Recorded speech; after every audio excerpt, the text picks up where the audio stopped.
আজ শনিবার বেলা ৩টা ৫০ মিনিটের দিকে ঢাকা বিশ্ববিদ্যালয়ের কেন্দ্রীয় মসজিদ সংলগ্ন জাতীয় কবি কাজী নজরুল ইসলামের সমাধির পাশে ওসমান হাদির দাফন সম্পন্ন হয়। বেলা ৩টার দিকে ঢাকা বিশ্ববিদ্যালয়ে পৌঁছায় ওসমান হাদির মরদেহবাহী কফিন। এর আগে জাতীয় সংসদ ভবনে দক্ষিণ প্লাজায় ওসমান হাদির জানাজা সম্পন্ন হয়। জানাজা পড়ান ওসমান হাদির বড় ভাই আবু বকর সিদ্দিক। জানাজায় অংশগ্রহণ করতে আসা লাখো মানুষ সকাল থেকে জাতীয় সংসদের দক্ষিণ প্লাজায় প্রবেশ করেন। বেলা ২টার আগে ওসমান হাদির মরদেহ বহনকারী অ্যাম্বুলেন্স সংসদ ভবনের দক্ষিণ প্লাজায় নিয়ে আসা হয়। এরপরই অন্তর্বর্তী সরকারের প্রধান উপদেষ্টা অধ্যাপক মোহাম্মদ ইউনূস সেখানে ঢোকেন। প্রধান উপদেষ্টার সঙ্গে জামায়াতের আমির শফিকুর রহমান ও সেক্রেটারি জেনারেল অধ্যাপক মিয়া মোহাম্মদ গোলাম পরওয়ার, বিএনপির স্থায়ী কমিটির সদস্য সালাউদ্দিন আহমদ ও এনসিপির আহ্বায়ক নাহিদ ইসলাম ছিলেন। জানাজার আগে বক্তব্য দেন ইনকিলাব মঞ্চের সদস্য সচিব জাবের ও ধর্ম উপদেষ্টা ডক্টর আ.ফ.ম. খালিদ হোসেন। জানাজা ঘিরে মানিক মিয়া এভিনিউ সংসদ ভবনের দক্ষিণাংশের দুটো মাঠ ও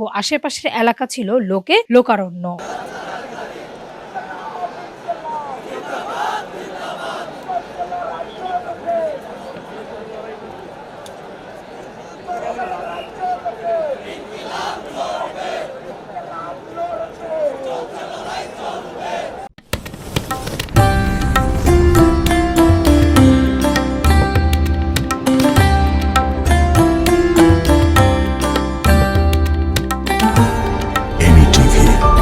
স্বাধীন বাংলার স্বাধীন কণ্ঠ।